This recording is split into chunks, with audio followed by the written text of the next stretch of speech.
5.3 Economic and Business Drivers of Net Operating Assets. History is not a catalogue, but a convincing version of events. A.J.P. Taylor. Just as my younger son enjoyed breaking things into bits to help him understand how things work, so we can break the accounts into bits, or in other words, analyse them, to help us understand what parts of the financial statements are causing certain changes to other parts of the financial statements of a firm. For example, in the case of Ryman Healthcare, we can see how certain changes in various elements of the sales of the firm have influenced and driven its growth in net operating assets. Yet we are not interested in what makes the financial statements work or tick. We are interested in what makes firms work or tick. We need to take the step to move from the accounting drivers to the economic and business drivers of a firm. We are interested in understanding the economic and business realities of a firm because these are what we need to predict to form judgments about a firm's outlook or future. The better we understand the past economic and business drivers of a firm, the better chance we have of intelligently and sensibly predicting them. To do this, we will need information in addition to the financial statements of a firm. We will need to look at relevant economic and industry data, of which there can be a surprising amount available from a range of sources. For example, there are industry bodies in the retirement and healthcare industry, and a range of economic and industry statistics are available. We can compare the retirement and healthcare industry in New Zealand with that in Australia and in other countries, such as the US and UK. We can make a range of inquiries about a firm. For example, we can mystery shop our firm. I happened to do this for Ryman Healthcare many years ago, in 2007, when living in Wellington, New Zealand. Ryman Healthcare has 3 retirement villages in Wellington. In early 2007, one of these, Malvina Major Retirement Village, was undergoing a major extension and was selling occupation rights to 46 new units. Ryman Healthcare advertised an open day one weekend in March 2007. You needed to be 60 years of age or more, or be 55 years of age or more and married to someone 60 years of age or more, to be able to be a resident in a Ryman Healthcare retirement village. I did not meet these criteria, so I asked my parents if they would accompany me on a mystery shopping outing to the Malvina Major Retirement Village open day and provide me with suitable cover. We turned up shortly after the 10 a.m. opening time for the open day. My parents were aged 81 and 75 years of age at the time, in good health and living comfortably in a small house next door to my family, which was thoroughly renovated a few years ago. They had no interest in moving into a retirement village. However, my mother quickly adopted the mode of an enthusiastic potential purchaser, as did my father. The construction of only a few of the new units was completed, although the new community facilities, including a great home theatre, a large community area with a bar, as well as a gym and an indoor swimming pool, which I was told had only been filled with water the day before the open day, were largely completed. I was struck by the number of people at the open day so early in the day. Tours of about 10 people were being conducted every few minutes through a show unit, which was fully furnished, as well as to the swimming pool and gym. We were offered some well-presented finger food and orange juice or water in the community area before we met with a sales advisor who took my parents through the pricing of occupation rights. We were given floor plans of various units, as well as excellent brochures that set out clearly a lot of the key information. The Ryman brand name was prominent on all the material, although there were also quite a lot of references to the name of the retirement village, Malvina Major. The person who took our tour said she ran a Ryman Healthcare retirement village in Invercargill and was very pleased to have a trip to Wellington to show people through Malvina Major Retirement Village. She referred to the retirement village in Invercargill as my village, and that I was building 9 new units in my village at present. Even allowing for the sales situation we were in, she seemed genuinely positive about her job and working at Ryman Healthcare. Many people working for large organisations would refer to their village and that they are building new units. This person seemed to feel real ownership of and commitment to her village. The other staff conducting the open day also gave an impression of being positive about their jobs and satisfied with the value add and contribution they were making to their customers. I was also impressed with the high level of specification of the new extensions to the Malvina Major Retirement Village. The show unit we saw was well designed with a lot of attention to detail. The kitchens were well designed and the quality of the bathroom, kitchen and general finish and level of specification of the unit were excellent. We were also told that about 27 or 28 of the 46 units in the new extension had already been sold prior to the open day. Many units on the various plans certainly had sold stickers on them. Ryman Healthcare appeared to be able to sell new units off the plan, and judging by the reaction of potential purchasers at the open day, it appeared it would have little difficulty selling the remaining new units at Malvina Major prior to their completion.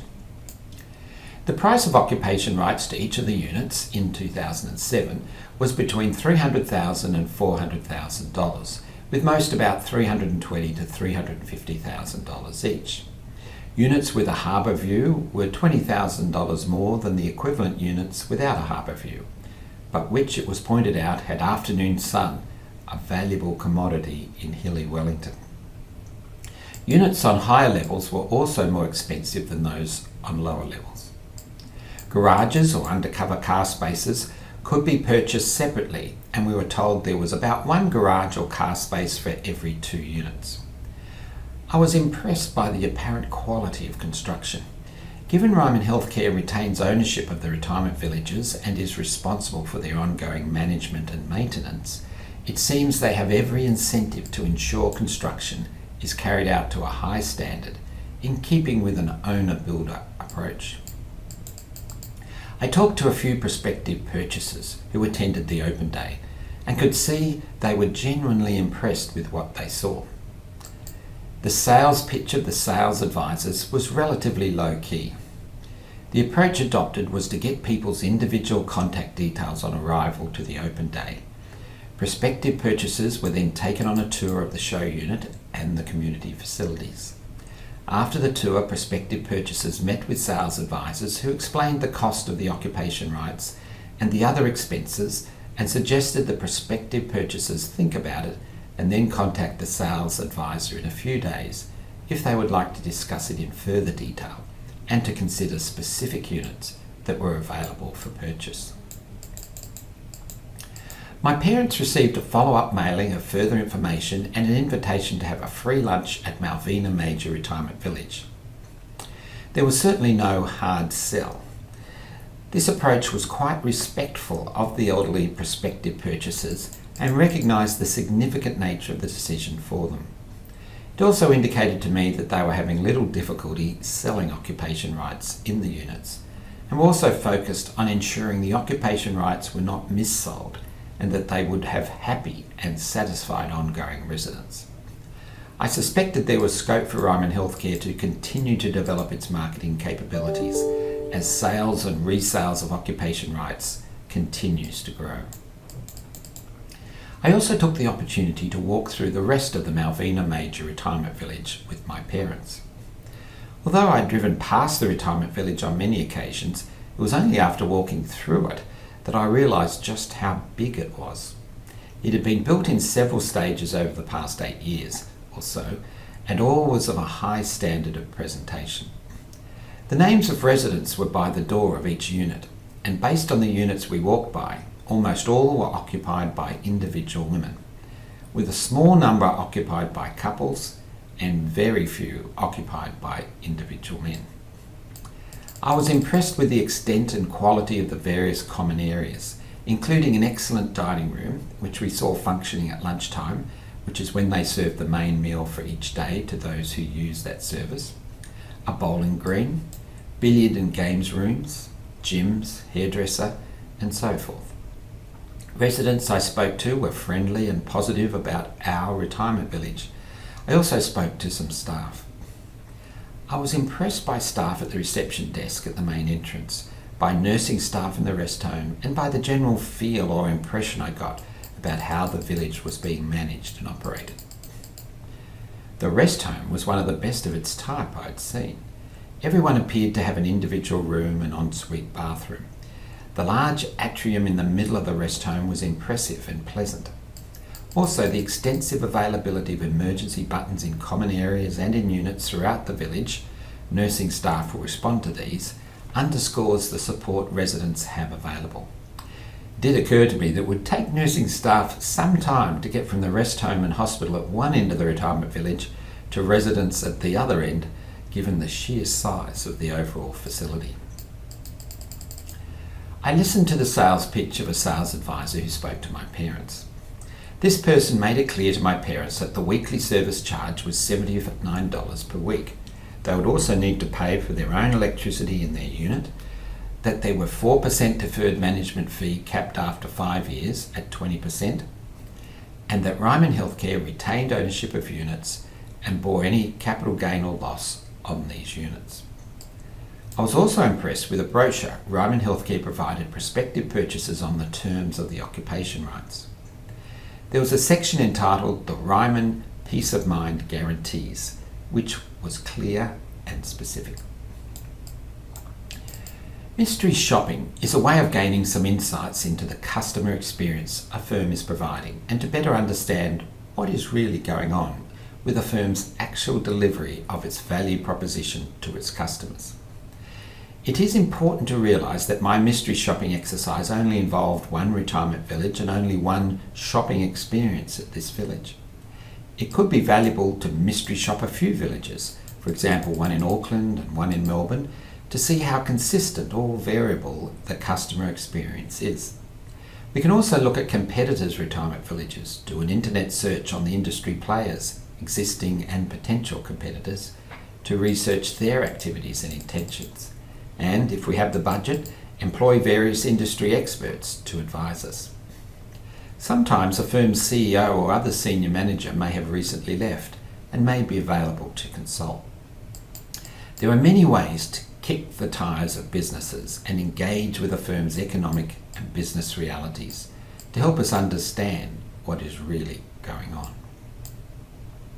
The key to doing this well is to frame or direct our research into a firm's economic and business drivers based on our understanding of the key accounting drivers of a firm's economic profit or cash flow.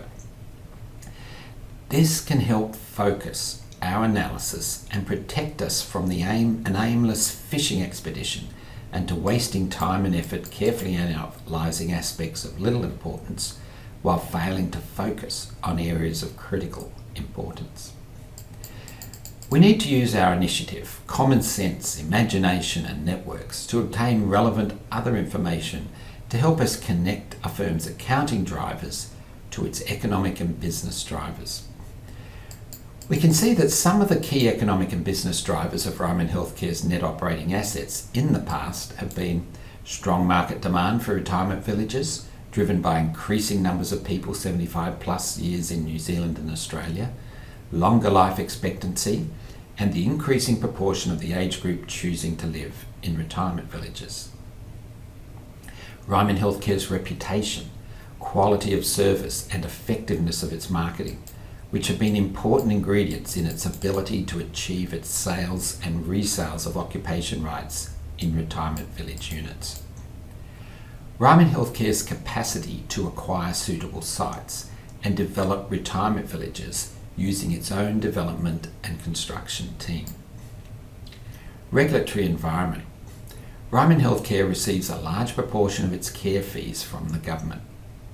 Also, government has a strong interest in the aged care sector and, for example, continues to increase care subsidies for people in family homes. So there is some regulatory risk surrounding this aspect of Ryman Healthcare's revenue. Industry competition. An important factor to bear in mind when considering the actions of competitors is that most residents of retirement villages previously lived within a 10-kilometre radius of their retirement village. It is also difficult to identify and acquire suitable sites for retirement villages. There is an element of local monopoly with each of the retirement villages, not totally dissimilar to that enjoyed typically by many regional shopping centres.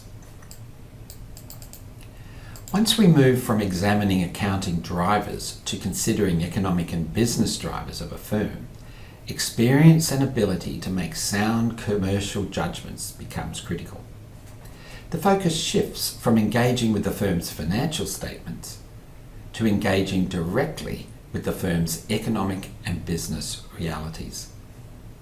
As each firm will be different, sources of information and how these assessments and judgments are made will vary considerably. However, there are a few general principles to bear in mind.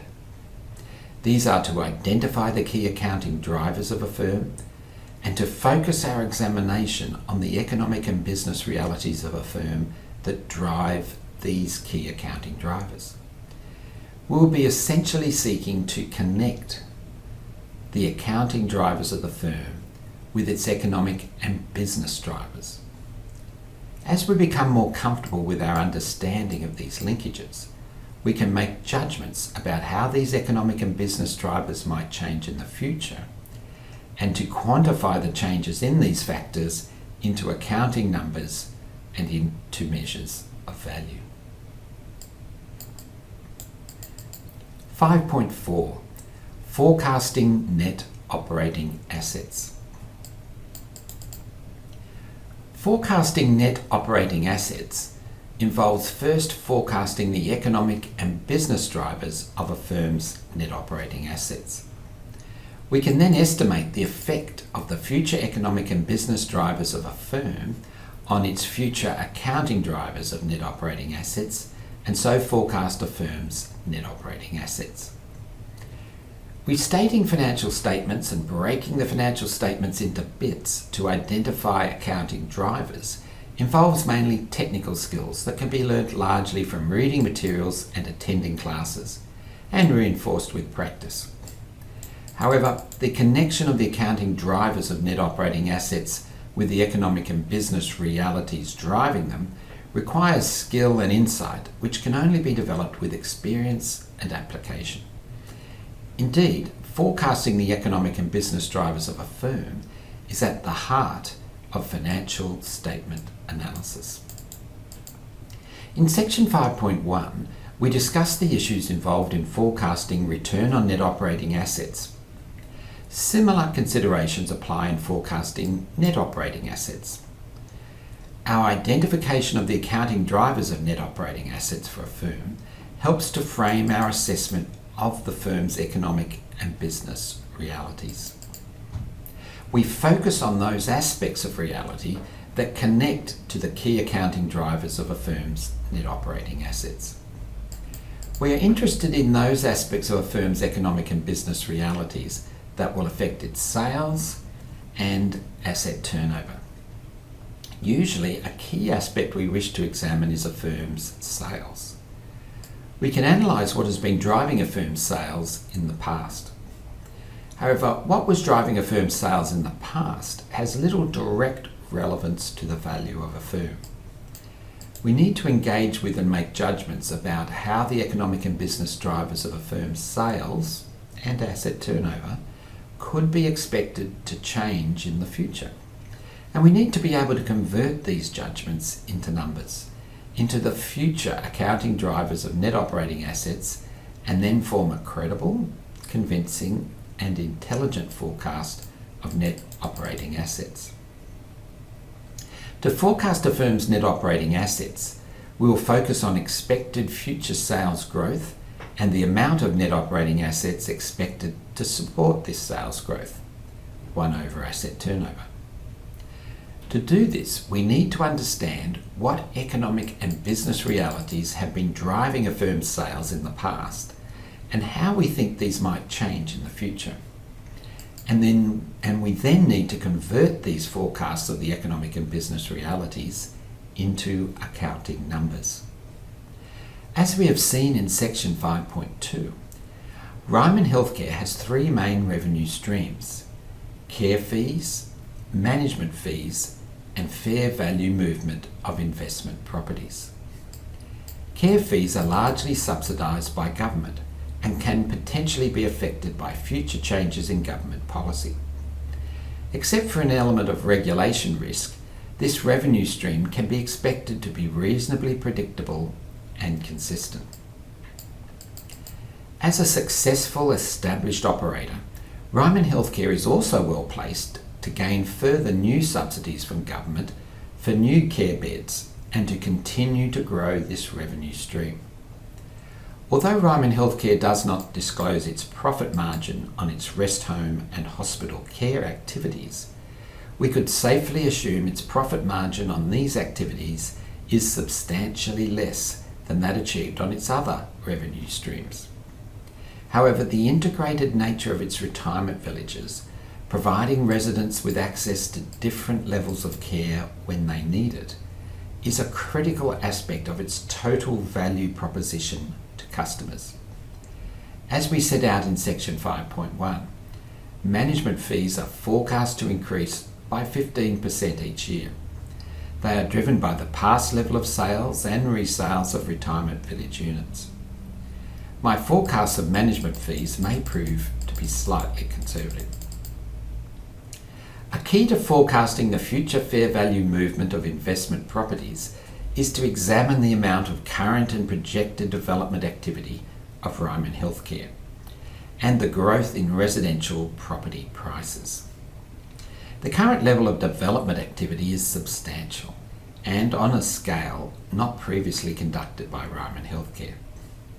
Ryman Healthcare has development sites to support its development activities for about 3 to 4 years, involving 16 new retirement villages. Future growth depends on having a solid land bank at different stages of development: planning, design, consenting, and construction. There does not appear to be any major constraint on their development activities over the next few years, and the future supply of new integrated retirement villages units can be expected to be greater than previously experienced by Ryman Healthcare. We could forecast strong supply of new retirement village units and aged care beds by Ryman Healthcare in the next few years. This will pose some challenges for Ryman Healthcare in its marketing and sales activities. With a substantial increase in supply, Ryman Healthcare will need to further increase its sales and marketing activities to ensure it is able to quickly sell completed units and aged care beds, and to ensure it maintains its high occupancy rates. Nevertheless, we can reasonably expect Ryman Healthcare will meet this challenge and that we will see substantial growth in the fair value movement of investment properties over the next few years. We could make various inquiries to help us ascertain the likely future demand for retirement village units. For example, we could engage an industry expert to prepare a market report for us on expectations for future demand in the retirement and healthcare industry to assess whether future demand is likely to be able to absorb the substantial increase in Ryman Healthcare's property development activity and of its competitors. A key economic and business driver of future demand for retirement village units will be an increasing proportion of people 75 plus in New Zealand and Australia wishing to live in retirement villages, which should substantially leverage the 3% growth rate in the population of 75 plus New Zealand and Australia to a much higher growth rate in demand. Underpinning this view would be the smaller proportion of this age group in New Zealand and Australia currently living in retirement villages compared to some other countries, such as in the UK and US. Also, the assessment of risks on future demand caused by events such as health scares or allegations of abuse of residents in retirement villages by staff would need to be considered. It would be hoped that Ryman Healthcare has a well-considered communication and PR plan to residents, relatives, staff, government authorities and media to handle such potential situations that may occur in Ryman Healthcare retirement villages, to limit the damage to its brand and reputation and to future demand for its retirement village units and aged care beds. More importantly, Ryman Healthcare would need to ensure it has high calibre management in place in each of its retirement villages to ensure high and consistent overall standards in its retirement villages and prompt dealing with any individual problem staff. The swift and effective response by Ryman Healthcare to the coronavirus pandemic in both New Zealand and Melbourne has provided increased confidence in Ryman Healthcare's capacities to meet major health challenges such as a pandemic. Having considered all these factors, I think a forecast of 750 retirement village units is appropriate. Each year, Ryman Healthcare sells occupation rights to newly built retirement village units. It also resells occupation rights to older retirement village units that have become available because the previous resident no longer occupies the unit, for example, has either died or moved into care. On average, residents occupy their retirement village units for 7 years, which may be increasing slightly in recent years. Ryman Healthcare's resales of occupation rights and management fees are driven by the past level of sales and resales of occupation rights, as well as by growth in residential property values, with an average time lag of about 7 years. These have been growing strongly over the past 7 years. We could expect Ryman Healthcare to have quite spectacular growth in resales of occupation rights extending over the next 7 years, even without any future growth in residential property values.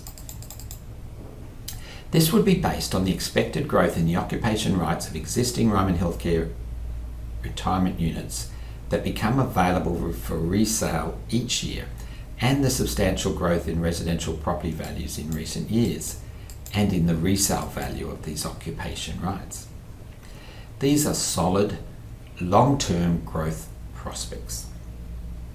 This is a powerful aspect of Ryman Healthcare's business model that cannot fail to grab our attention. It is an important reason for the increasing level of consistency and predictability in Ryman Healthcare's cash flows and earnings. Another interesting aspect to consider is whether Ryman Healthcare may be able, at some point, to sell the ownership of its retirement villages to institutional investors. Securitising these assets to provide institutional investors with, say, commercial property yields could provide some substantial upside in the value of Ryman Healthcare's property assets, potentially in the order of $2 billion or $4 per share, compared to its existing book values based on revaluations derived largely from residential property values. This has been a discussion of some of the issues we would need to consider when developing meaningful forecasts of the economic and business drivers of Ryman Healthcare's net operating assets. There is the potential for different people to make a wide range of different forecasts of these economic and business drivers. There is also substantial scope for there to be different levels of quality of analysis underpinning these forecasts. This could be due to some analysts more thoroughly researching some aspects of Ryman Healthcare's business, for example, Ryman Healthcare's property development program, or it could be due to some analysts focusing their analysis more clearly on the key economic and business drivers of the accounting drivers of Ryman Healthcare's return on net operating assets and net operating assets, rather than spending energy analysing aspects of Ryman Healthcare's economic and business realities that have only minor or peripheral relevance to its return on net operating assets and net operating assets.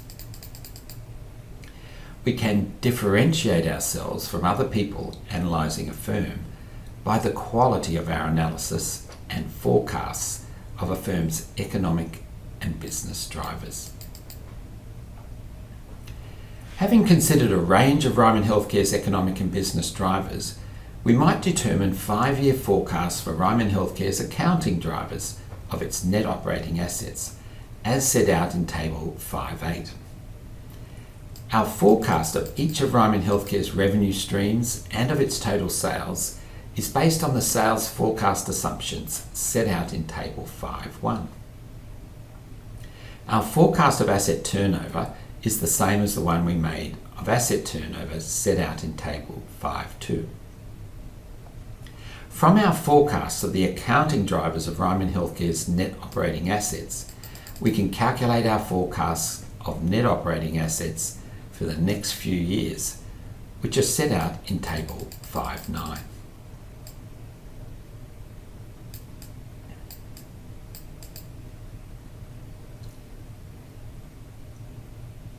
We have forecast Ryman Healthcare's return on net operating assets, see Table 5.4 in Section 5.1, and net operating assets for the next 5 years.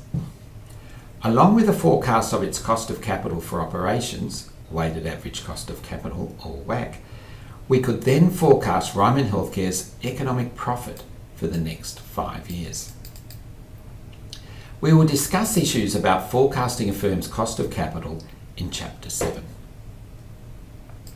At this stage, I have simply forecast Ryman Healthcare's weighted average cost of capital to be 8% for each of the next 5 years. We can then forecast Ryman Healthcare's economic profit for the next 5 years, which are set out in Table 5.10. Ryman Healthcare's economic profit in 2021 was $281.5 million, using return on net operating assets of 14.2%, net operating assets average of $4,576.3 million, and a weighted average cost of capital of 8%. I'm forecasting Ryman Healthcare's economic profit to decrease in 2022 to $206.5 million, with economic profit increasing slightly in 2023 to $212.3 million, and in 2024 to $213.4 million, then increasing more substantially in 2025 to $262.5 million, and again in 2026 to $293.0 million.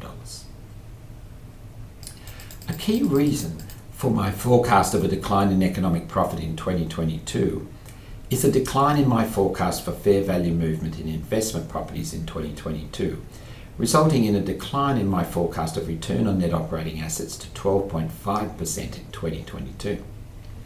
The subsequent increases in my forecast of economic profit are due to my forecast of continued solid growth in sales, which results in continuing strong growth in net operating assets, amplified by Ryman Healthcare's low asset turnover, which slightly increases in 2023.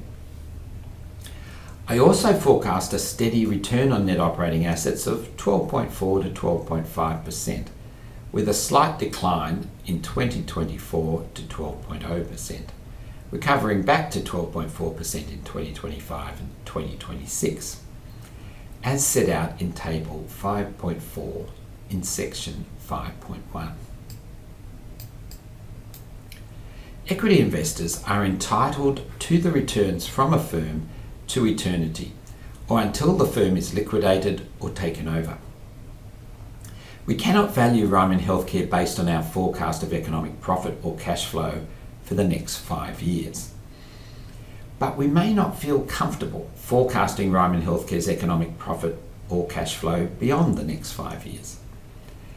As we delve further into the future, everything becomes less certain and less able to be predicted.